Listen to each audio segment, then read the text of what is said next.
muna kailangan ibalik jud ang Espanyol sa Pilipinas para ang mga bata makasabot.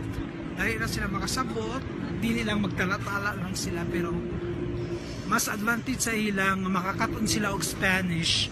Kay if you speak Spanish, you will speak in 26 countries which are speaking Spanish, or Spanish countries, or what I say,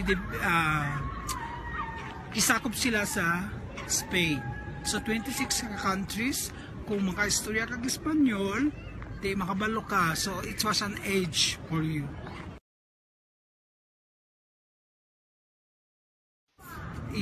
Ibalik yun ang Espanyol na lingwahe sa mga bata sa Pilipinas, sa mga elementary, magsugod, high school, para makasabot mo sa Espanyol. Kaya isod kayo, para sa ako, I am struggling.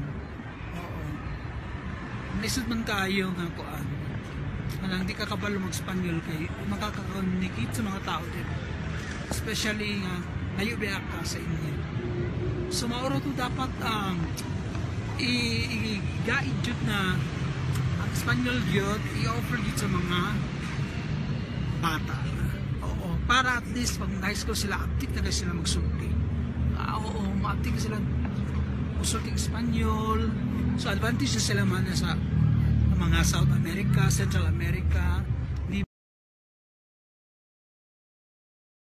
yan maran.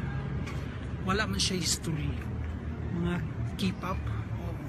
So maura to dapat ibalik ang Espanyol na lingwahe sa atong curriculum, kahit elementary or high school lang, para at least may bawaan sa mga bata na pumaka sulti man sila ng Espanyol, at least dili mga basic para sa ako. Just like for example, mañana, buenas noches, preguntas, respuestas, ang floor nila is piso, tubig, agua, respuestas is answer, dagan pa dapat mga konsolasyon, dagan pa kayo mga kuan, mga